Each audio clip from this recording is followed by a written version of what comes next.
There were still bits of glitter on the hallway floor when I twisted the deadbolt shut. Red, gold, and that ugly chrome silver she liked. Left over from whatever celebration she ran off to. The helium balloons hadn't even started to sag yet.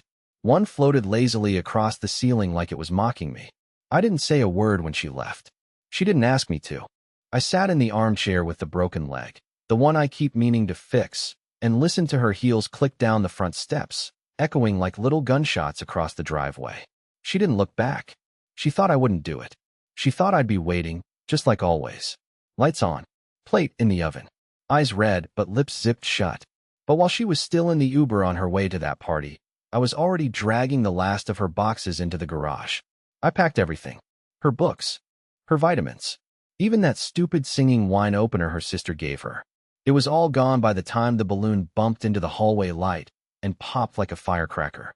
The sound nearly stopped my heart. Not because it startled me, but because it was the first thing in this house that felt honest in weeks. I didn't leave a note. Didn't text. Didn't block her, either. Let her message me when she gets to the front door and realizes her key doesn't work anymore. Let her wonder why the porch light's off. Why her name isn't on the mailbox. Why the world she abandoned in pieces doesn't want her back. She left for that party in a rush, smiling into her phone, reapplying lipstick in the hallway mirror. She had no idea there'd be nothing left for her to come home to. And I haven't even told you the worst part yet. The sickest part? She actually texted me from the party. Not right away. Not during the fake toasts or the twinkly group selfies or whatever facade they were all playing under dim lights and overpriced charcuterie boards. No, it came hours later. At 11:42 p.m. to be exact. A single message, sitting there on my lock screen like a punch I never braced for. Hope you didn't wait up. It's going later than I thought. Love you, kiss mark. Love you.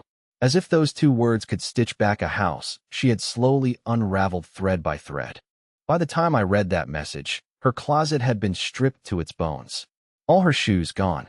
The drawer where she kept her scarves and little perfume samples she hoarded from hotels, emptied. Even the charger she kept next to the bed, the one that buzzed with notifications she never explained. I yanked it from the wall and coiled it like a dead snake. She didn't know yet. That's what made it cruelly perfect. She still thought I was sitting in the dark like some obedient shadow, waiting for her to stumble and smelling like Prosecco and half-lies. She had no idea the locks were changed 2 hours ago, or that I'd already rerouted the utility bills to my name only. I didn't react to the message. Not with anger. Not even with pain. Something colder had taken over. Something surgical. Detached. I'd felt it building for weeks, like a kettle just below boiling, and now, without fanfare, it was steam. Evaporation. Disappearance. The house looked hollow without her things. But weirdly cleaner. Clearer. I noticed things I hadn't in months. The way light from the street lamps made the hallway glow in stripes. The quiet hum of the refrigerator like it was finally breathing without her noise suffocating it. And yet, I still stood there, holding her sweater. The same one she wore out the door. No, not that one. The other burgundy one. The backup she always left tossed on the back of the dining chair. It smelled like her. Vanilla lotion and entitlement. I almost folded it.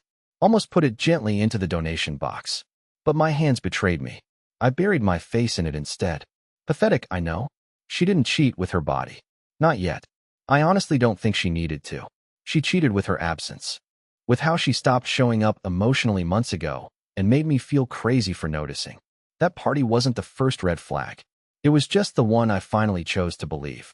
And now she was there, laughing, dancing, drinking God knows what. While I stood in the wreckage of our quiet collapse, somehow still hoping she'd call and confess everything before she tried to walk back through that door. But she won't. And when she tries, she won't be able to. Because the code's changed. The locks are different. And the life she discarded like clutter finally let her go.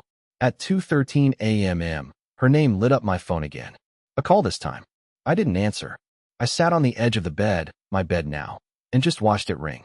Her face still showed up on the screen. That old vacation selfie from the pier in Santa Cruz, where she was laughing and squinting into the sun, one hand holding mine, the other holding a dripping ice cream cone. The image felt like a ghost. I let it fade. She called again 3 minutes later. Then again. And then, silence. A part of me thought that would be it. But at 2:27 a.m., I got another message, not from her, but from our shared tablet that she'd left unlocked in the kitchen. I'd forgotten it even existed until I opened the app we hadn't used in months. It auto-synced with her phone. That's how I saw the thread. Not one message. A thread. A long, indulgent, sugar-dipped conversation with a man named R. No last name, no emojis, just a sterile initial. It stretched back weeks, maybe months. Nothing overtly sexual, nothing that could scream affair in court. But the intimacy, it was worse than anything physical. Things like, sometimes I feel more myself when I'm with you. He doesn't really see me anymore. Tonight might be the reset I need. Reset. That word kept echoing in my head. Reset? Like I was a device she needed to unplug and plug back in. Like our marriage was an outdated app dragging her performance down. The conversation ended around midnight. She told him she was heading to that rooftop spot. No more replies after that. I imagined her staring at her phone, drunk and confused, wondering why he hadn't answered, not knowing I was reading every word from our kitchen table. And then came the final text she sent him at 1:41 a.m. He's probably asleep. Or fuming. Either way, this is happening. I'm not turning back tonight. That's when my hands started shaking. Not out of anger. Out of disbelief. Like watching someone calmly press a red button, not knowing the room they're in is wired with explosives. And still, I didn't reply. I didn't call her. Didn't scream. Didn't warn her that the key wouldn't work anymore. That her side of the bed was stripped. That the drawer where she kept her earrings now held a pile of screws and wires I'd been meaning to organize for years. I let her walk into her own ending. She just didn't know it yet. And the worst part? I started to feel something I hadn't in months. Peace. A kind of eerie, weightless peace. The kind that comes after a long storm, when the damage is already done and there's nothing left to rescue. I heard the engine before I saw the headlights. That soft electric hum from her hybrid always reminded me of a mosquito. Barely there, but impossible to ignore when you're lying awake at night, pretending you're not waiting. It was 3:06 a.m. I didn't move from the kitchen table. I just watched the shadow of her car spill across the front window, stretching like a hand that wasn't sure if it wanted to reach for something or push it away. Then it stopped. She sat there for a while, engine running, probably fixing her face in the mirror, deleting messages she didn't want me to see, rehearsing whatever version of the truth she thought I could stomach. I pictured her tapping the steering wheel with her thumbnail, counting heartbeats, wondering whether the house would be quiet or erupt. When she finally stepped out, she was barefoot, heels in one hand, clutch under her arm, my sweater still on her, sleeves rolled up sloppily like she had forgotten it wasn't hers to abuse anymore. She walked up the steps casually at first, like nothing had shifted. Then she hesitated. The porch light didn't come on. She reached into her bag, pulled out her key, and, God, I watched her try it. Once. Twice. The third time, she paused, stared at the lock like it had betrayed her. Then, finally, she knocked. Not loud. Just two soft taps. Familiar. Domestic. The kind of knock you use when you're not expecting rejection. The kind that says, "It's me. Let me in." I didn't answer. Instead, I stood in the hallway, heart pounding like it was begging me to make a scene, to fling open the door, to yell, to demand explanations she didn't deserve to keep rehearsing. But I stayed quiet, silent enough to hear her breath catching on the other side of the wood. She knocked again, louder this time. Then came the voice. Milo. My name. Small. Uncertain. Like she'd swallowed all that party confidence and now had nothing but silence left. Milo, are you awake? The lock's not. It's not working. Pause. A shift in her voice. Can we talk? She had no idea I'd boxed up everything she owned, reset the smart home system, changed the passcodes, and scheduled mail forwarding. She didn't know I'd already signed the lease on a studio downtown and that tomorrow morning, I'd be gone, not just emotionally, but physically, financially, permanently. She didn't know I'd left the ring on the bathroom counter with the faucet dripping beside it, a perfect little metaphor she'd never understand. She knocked again, whispered something I couldn't make out. Then silence. 5 full minutes passed. Then I heard the phone buzz from her purse. Probably her trying to call me again. Maybe trying to call Art too, hoping one of us would save her from the consequences she thought would never arrive. But no one opened the door. Not him. Not me. Not this time. When she finally walked away, She didn't cry. She didn't scream. She just stood on the sidewalk for a few seconds, then walked back to the car like a stranger with nowhere to go. And still, the only thing I could think was, she wore my sweater. And somehow, that still hurt the most. I didn't sleep. I sat on the floor of the hallway for hours, back against the wall, knees pulled up, her last voicemail playing on a loop through my headphones. She didn't cry in it. She didn't apologize. She didn't even sound panicked. Just confused. Like the idea of being locked out of her own home was some temporary glitch in the universe. Her voice was soft, almost rehearsed. Hey, I think the door's jammed or something. Or you changed the lock. Can you open it? Please? I'm cold. I just want to come in and talk. Okay. There was a long pause before the call ended. She didn't say I love you. She didn't even say goodbye. I didn't call her back. Didn't listen again. I just sat there until the sky turned gray and the neighbor's dog barked at the garbage truck like it did every Thursday. Everything around me moved forward, like nothing had changed, like the night hadn't split my life in two. But something had cracked, deep in the foundation. Not loudly, not dramatically, just cleanly. Like a hairline fracture you don't see until the whole thing collapses. At 6:21 a.m., I saw her walk down the sidewalk past our house again. I say, our. But I didn't feel ownership anymore. She wasn't walking like she lived here. She was walking like she hoped no one would see her. Hair pulled into a loose bun, no shoes, arms crossed over that burgundy sweater like she was trying to shrink. Her phone was pressed to her ear, but whoever she was calling wasn't picking up. She glanced at the house once, just once, and kept walking. No attempt at the door. No messages. Just distance. I watched from behind the curtain, not moving. I didn't feel triumphant. I didn't feel relieved. If anything, I felt hollow. Like I'd hit some kind of emotional zero. There's a strange stillness when you realize the person you love doesn't even know how to fight for you. That maybe they never did. By 9 a.m., I was gone. I left the house as it was, spotless, stripped, silent. I didn't take any of the furniture. I didn't take the coffee mugs. I left it like a museum, like something we'd built but no longer had the right to live in.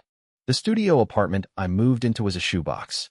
One window, two working outlets, a weird smell in the hallway I couldn't place. But it was mine. No ghosts. No glitter. No half-lies echoing through the vents. Just space. And time. I didn't tell anyone. No family. No friends. Not even my boss. I just called in sick and sat in that box of an apartment for 3 days, eating peanut butter with a spoon and rereading her last text until my eyes burned. This is happening. I'm not turning back tonight. Funny how confident she sounded when she wrote that. Like she really believed she was stepping into something better. Like she didn't even think there'd be consequences. She thought I'd wait. She always thought I'd wait. But I didn't. And now she was on the outside, trying to replay the old game with new rules, and realizing too late the door only opens for the version of her that doesn't exist anymore. It wasn't Fiona who reached out first. It was her sister, Ellen. She called me 2 days after the party. No hello, no how are you, just launched straight into it like a bullet through glass. What the hell is going on, Milo? I remember staring at the phone in my hand for a second, wondering how she even got my new number. Then I realized the email. I'd forgotten to delete the automatic forwarding from the shared account. My mistake. My last tether. It figured. Ellen, I'm not. I started, but she cut me off. She says you locked her out of her own house, like she's some stranger. She's been crashing at my place, crying for 2 days. What did you do? What did I do? That was rich. I almost laughed. Almost. Instead, I told her the truth, calmly, like I was reading it off a form. I changed the locks. Packed her stuff. Left the house. It's done. Silence. Done? She repeated, like I'd just confessed to abandoning a dog on the freeway. Because of a party? Milo, she said you were acting paranoid. She said she just needed one night. I cut her off then. Not with anger. With finality. She's been gone for months, Ellen. The party was just the moment I stopped pretending. There was another long pause, and then something shifted in her voice. A flicker of doubt. Of realization. I don't think Ellen knew the whole story. I don't think Fiona had told her about or the messages or the fact that her plan wasn't just spontaneous. It had been in motion long before she walked out that door in my sweater. Still, Ellen tried to defend her. She's not perfect, but you're not either. She said you checked out emotionally, that you didn't touch her for weeks. And there it was, The narrative. The version Fiona had rewritten where I was the cold one. The distant one. The man who let the love die quietly and now had the audacity to react. But Ellen didn't see the nights I stayed up editing her portfolio for a job she never thanked me for. Or the mornings I brought her coffee and she left it untouched. She didn't hear the silence at dinner or the way Fiona started flinching when I brushed her hand. She didn't feel how it is to sleep next to someone who sighs every time you breathe. Tell her, I said quietly, I don't hate her. But I'm done building a life with someone who's already halfway out the window. Ellen didn't respond. She just hung up. That was the last I heard from either of them for a week. During that time, I bought new sheets. I stopped checking the shared calendar we used to plan our weekends. I didn't check her social media. I didn't stalk R. I could have. God knows I wanted to. But something about knowing more just felt like reopening a wound to prove it still hurt. And honestly, I already knew the truth. She didn't want me back. She just didn't want to be the one left behind. And I think, deep down, she assumed that even if she lit the house on fire, I'd still be standing in the ashes waiting to rebuild it for her. But that door stayed closed. And the key she used to have no longer existed. Not physically, not emotionally, not metaphorically. I erased it. And I didn't feel guilty. Not even a little. I didn't tell anyone. That was the plan. Keep it quiet. No posts. No dramatic announcements. Let her rewrite the story however she wanted. I wasn't going to compete. I'd been invisible in our relationship for so long it felt natural to disappear quietly now that it was over. But the silence didn't hold. It cracked the way secrets do in small towns and tight circles. Not with a bang, but with whispers that multiplied like mold in corners nobody watches. It started with subtle things. A mutual friend DM'd me something vague. Heard you and Fiona are on a break? Hope you're okay, man. Then another. She at your place? She left the party early. Looked off. I didn't reply to any of them. But I didn't have to. The people around us, the ones who had watched us go from warm and intertwined to cold and distant, had already been taking mental notes. All they needed was a spark. And apparently, that spark came from him. R. I still don't know exactly who he is. I never got a last name. Never dug into LinkedIn or scrolled through tagged photos. But one of her co-workers, someone I barely knew, sent me a message that made my stomach twist. Just so you know, R's girlfriend found out. Whole office is on fire.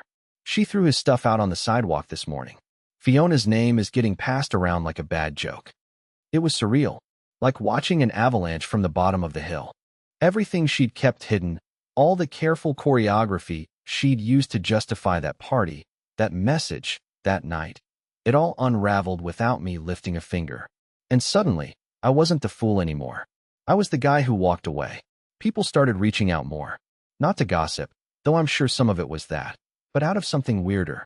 A kind of admiration. Or pity. Or both. Someone said, you handled it with class. Another, can't believe how calm you've been. I would have lost it.